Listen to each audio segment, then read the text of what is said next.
Thank you. Good evening to the esteemed members who have gathered here. I know the sessions are running a little late, and I'm probably standing between this session and the dinner. So I'll keep it quite quick, and I'll touch upon a few key aspects that I think, as business owners, that you should be cognizant of. When we look at the topic of cybersecurity in today's digital world, it may seem quite technical. But I can assure you, in today's world, it is not a technology topic. It is actually a business topic. Just before stepping up, I was talking to one of the members who was gathering here. And he put this into context. And he said, pre-COVID, I had a specific place of operation where I had 85 staff and I had 5 laptops. And today, in the same setup, I have 85 members and I have 85 machines. So we don't need to visualize digital as something that is fancy and coming. The fact is that in every enterprise or every establishment that is out there, there is a digital footprint that is coming. In fact, the very process of buying a new vehicle for someone like me who, as an end customer, seems quite scary at the amount of personal information that we put out in the hands of people who come across. So this, I firmly believe, in today's world exposes all the enterprises quite significantly. There is not a week that passes where we don't see some news or the other about a digital arrest. Today we tend to see this as some news that is happening to someone else until the time when it happens to ourselves, right? So this is not, cyber attacks are not a kind of threat that will come to us with advance warning. It is going to catch every business owner unaware. And what I will try to quickly accomplish is to walk through what are some of the key things that you should be familiar with and what kind of safeguards that you can put in without significant investments and costs, at least initially, as your businesses and the customers move towards an environment that is highly digital in nature. So what I will try and address are 6 types of threats and 6 defense mechanisms. In fact, when I'm not from this specific industry, I come from the technology services and finance. So as I was going through what your challenges are, I found it quite daunting that over and above all the challenges that this industry and all of you seem to face, I didn't want to add one more complication called cyber threat and talk about it. So I'll just quickly, the word that came to my mind when I was going through the news and articles and all the challenges that you face is that there seems to be a perfect storm that is happening here.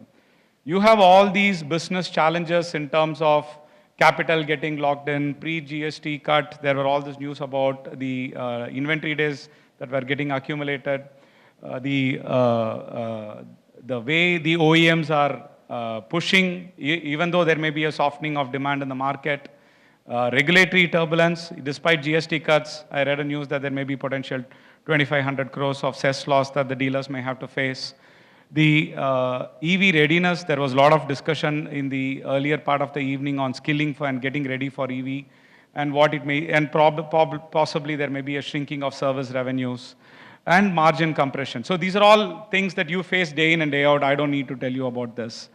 On top of it, there is this entire aspect of how the customer behavior is changing around us.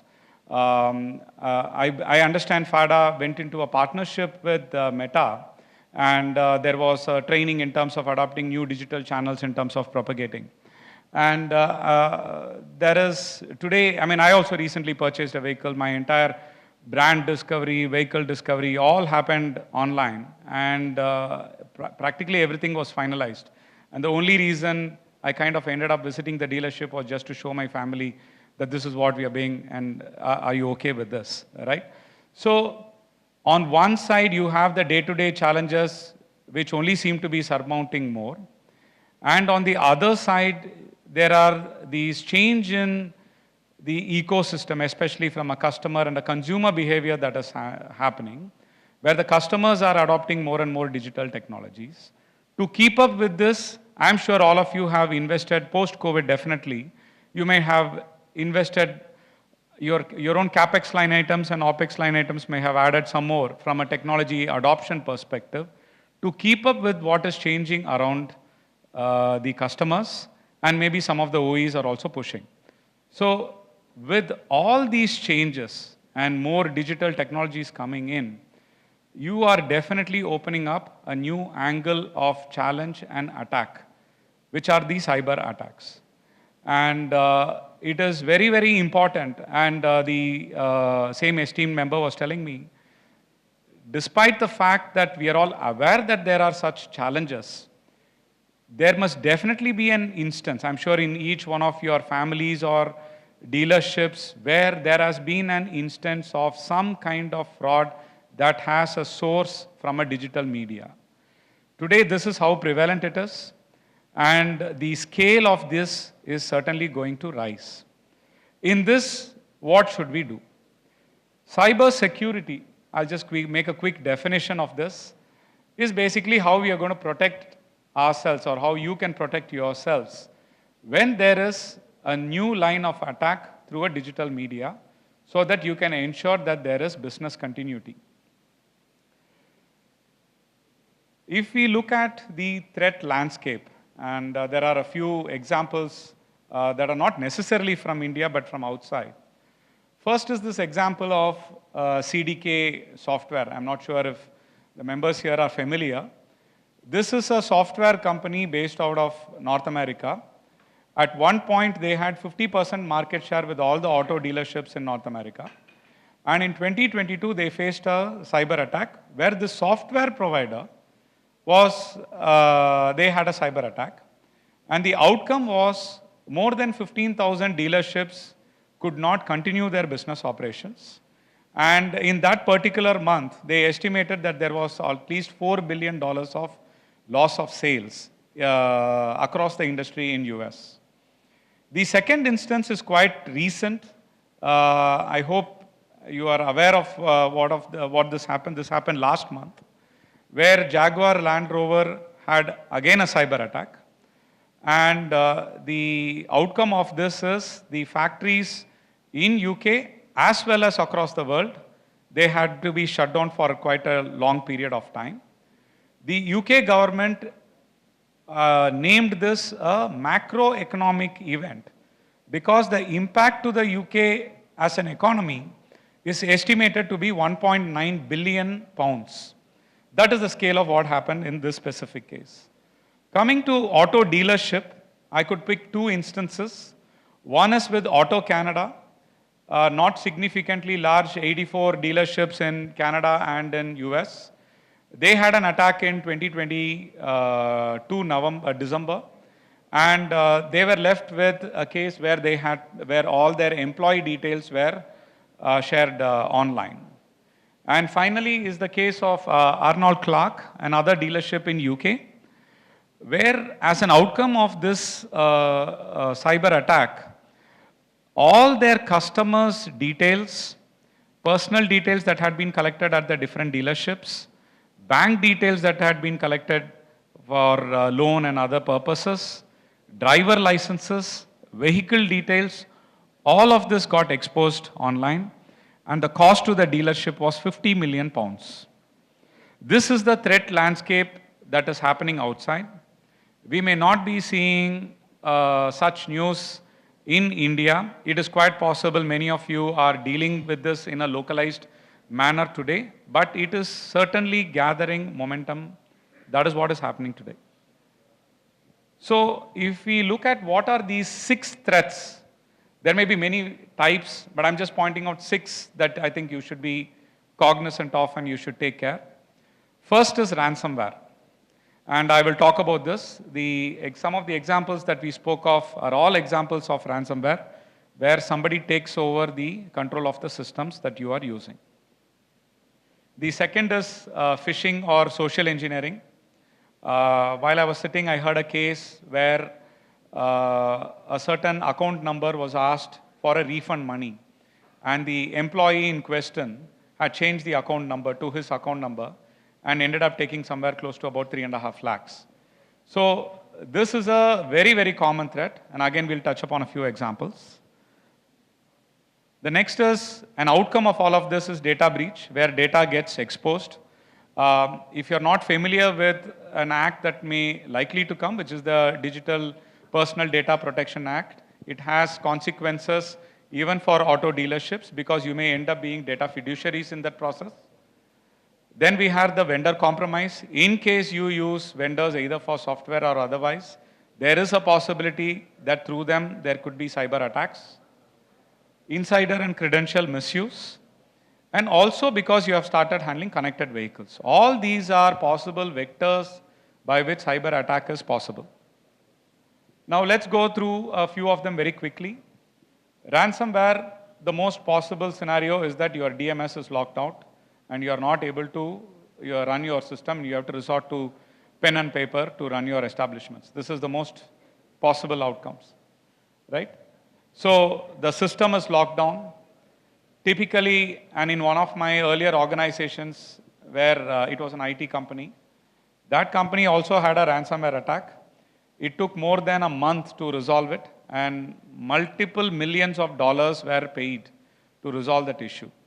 So if this issue happens, the minimum business downtime is going to be anywhere between 10 to 25 days. And the cost to come out, and it has double whammy, because during this time, you will end up losing your customers, and you're also likely to pay that particular person who has taken over your systems to recover your operations. So there is going to be significant cost to this. And industry research points out that an SME, if they get hit by a ransomware attack, 60% of them are likely to fold. This is the quantum of impact that ransomware can have. Second is phishing. For the purpose of discussion, there is a mail over here.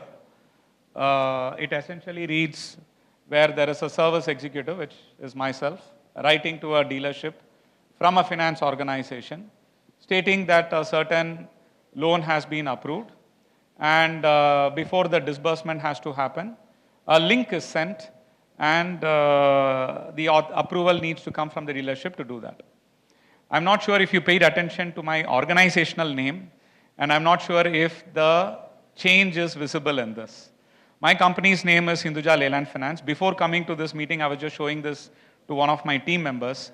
My team member who reports to me could not spot the difference, that it says Hinduja Finance. This is all it takes, right? So what are the possible angles by which your dealership, staff in your dealership can get affected through this? I can basically see 2 or 3 areas. One is someone pretends, the email looking very similar to the OE, saying that there has been a change in the credentials and authorization in the systems that the OE has given to you, and they want you to click on a link to reset the password. Very, very common way of taking over control. Second could be something like what I showed. Someone in the name of a financier sends a link and says, please click on this to authorize a loan, a particular invoice, right? Or an employee, and this could be a completely different type of fraud, which I'll cover in misuse. Somebody who is exiting can potentially change the account number and say, please send some refund amount into a particular account. So this is something to be noticed as well. Almost 36% of all data breaches generally happen because of phishing attempts. Then comes to data breaches. This, I think, just being a customer who purchases vehicles, I feel is the biggest exposure that dealerships have today. Anything from Vahan registration to a FASTag enablement in a vehicle, the customer today is sharing his Aadhaar, PAN, and home loan and loan details, bank details, everything to an employee of a dealership, assuming that he is an employee of the dealership. The how secure this data is, I think is entirely suspect. and is most likely in the phones of the employee of either of the dealership or potentially of the financier also. This is a risk that we as an NBFC also carry. Today, business happens, but one incident is sufficient to significantly bring this to limelight. There can be significant, the consequences are multiple. One of the employees or staff can take over the identity of the customer, and that can have serious consequences. There could be reputation damage, and of course, the brand goes for a toss. So this is something to be noted, and specifically in the context of the DPDP Act, where if the auto dealerships are a data fiduciary and the act comes to life, the fines can be up to 250 crores. Then comes vendor compromise. This could be through multiple channels. I see in my own automobile purchase that the dealership had implemented a CRM system. So I think dealerships now are getting into new systems that you adopt, so there could be attacks from the vendor. It could be from the OE or the financier. You may not be a direct participant in that, but being an indirect participant, there is always a risk of reputational damage that comes by association. There could be malicious software updates from the vendor whom you use. I think this is quite possible, especially where there are multiple dealerships. You have a vendor who's providing some IT support. And the common thing that an IT vendor does is, sir, I will take a remote login of your system. The moment there is a remote login of your system, that means there is a possibility that their credentials and data can be stolen. So this is also another avenue by which data can be lost. And of course, your own vendors and their supply chain are all ways by which ransomware attacks can originate. From an insider and credential misuse, I think this is the most common scenarios that is possible, where multiple sales representatives or multiple service executives may be sharing the same machine in your dealerships. That means if there is an incident, it gets very, very difficult to prove who is at fault. Ex-employees being in the information loop, while they may not have system access. I think these days the practice is the moment a customer inquires about a vehicle or the moment a customer leaves a vehicle for service, I see that a WhatsApp group is immediately created. And multiple stakeholders all come into this WhatsApp group. And I'm reasonably sure that there is no process by which ex-employees are removed from that WhatsApp group. So this is also a way by which an ex-employee can gain access into your data or your customer's data. PII mishandling we spoke of, because the customer's data is all sitting in WhatsApp and the phones of your employees. There is a high chance that this can be misused. The other, especially in scenarios where multiple users use the same machine, the passwords tend to be very weak. Admin123 is a very, very common password across multiple establishments. And I'm not sure if you have seen a recent news that came yesterday, where Rajasthan, one of the hospitals in Rajasthan, the CCTV access had a password of admin123, and this was for a gynecology hospital. And those videos were taken and were sold as porn clips on Telegram. This is what admin123 can do. Then we spoke of how there could be collusion between employees, ex-employees, people whom you provide access, including financiers like us, whom you provide access into your system, into your dealerships. Such collusions can also result in vectors, in threats being introduced. And mechanics and shop floors, if they have system access, if their USB access and all of that is not protected, it is also possible that access can come. In fact, I have not listed one of them. The other challenge I see as I speak is, when I think of financiers being seated in dealerships, there must be a Wi-Fi in the dealership. The Wi-Fi access is possibly provided to financiers, executives, and their devices that they use to access could also be means by which threats could be introduced into your dealerships. Finally comes connected vehicles. Some time ago, this news came up where one of the threats identified from the dealer portal resulted in access to vehicle information across multiple Kia vehicles because they were all connected. Right? So connected vehicles poses its own challenge from a cyber security perspective. One is firmware and OTA updates that are happening. So there is something called OTA spoofing, which basically means a third party can pretend as if they are the OE and take over the OTA update and then pass malicious code into the system. So this is a possibility.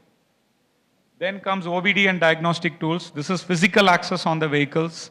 So where there are unauthorized personnel, unauthorized customers, and if it is not properly monitored, it is possible that OBD access can get into the hands of someone who should not have that. Telematic systems, because most of the vehicles are always on these days, that means that the vehicle access is also always on. And there are examples where a Jeep Cherokee and Tesla Model S were hacked because the vehicles consistently tend to be always on. And then finally, EV charging infrastructure. If the dealerships start providing some kind of charging infrastructure and you use a third-party charging provider for this, it is possible to take over the charging provider's infrastructure and gain access to the vehicles that use the charging infrastructure. There are also cases for this. So I know you as an industry have a lot of problems, but these are also problems that are coming your way. So in this context, what can you do? So I offer 6 very simple mechanisms that you can all consider starting with. The first one is just governance. Large dealerships, if you don't have someone to look at security for yourself, I suggest that the time has come. It is just one person you need to hire. This need not be very senior, expensive consultant. It just needs to be someone who is always tasked to protect your digital premises and your digital borders. That is something that you can start with. The rest can potentially also look at, there are multiple organizations out there in the market which offer this as shared services as well, which can bring down the OPEX cost. However, the ownership may not be there, but that is something that you can consider. A lot of discussion on skilling during the course of the earlier session. Maybe cybersecurity should also be included in the list of things which people should be aware of. At least what dealerships can do is maybe engage consultants who can provide cybersecurity awareness as a training or an awareness session. Conduct this on a quarterly basis. I'm sure there must be attrition into your dealerships so that people are aware and refreshed. Third is securing the infrastructure. Again, this can be done by the person I spoke of first, or you could engage shared services organizations which can, there are all these concepts like SOC, which is Security Operations Center. You just need to plug all your devices. Somebody will remotely monitor and watch whether there are any untoward incidents happening, and they will prompt you as well. Again, there are multiple SOC as a service providers who are available across the country, and that is something that I encourage that you look at. Fourth is a very, very thorough due diligence on vendors, especially if you are taking any software. Not only from a commercial and engagement perspective, but also from their cyber security posture and controls. Here again, if it is a significant system like CRM system that you are taking, it might be worthwhile maybe to engage someone in the, I'm sure as business leaders, you must have friends in the IT services circle who can just help in the security assessment of such software. Fifth is continuous monitoring. Again, can be done through the SOC, the Security Operations Center that I spoke of. So that is something that you can consider. And while Mr. Muralidharan spoke of insurance earlier, one of the items I didn't see was some kind of cyber liability insurance may be worthwhile for all of you to consider. It may be possible that FADA as a group also looks at seeing if there are better commercial arrangements that can be done with the insurance industry for this kind of protection. And again, looking at everything together, I think this is also something I think this is a subject where the risk exposure is high, but potentially the maturity in this dealership ownership circle is a little low. Therefore, there may be a need for some kind of expertise. And again, a group like FADA can kind of facilitate maybe getting some expertise and doing a little bit of deep dive into this topic, right? So with that, there is absolutely no doubt that future is digital, but there is no escaping cybersecurity to ensure that you have a smooth drive in this journey. So with that, thank you so much for your attention and time.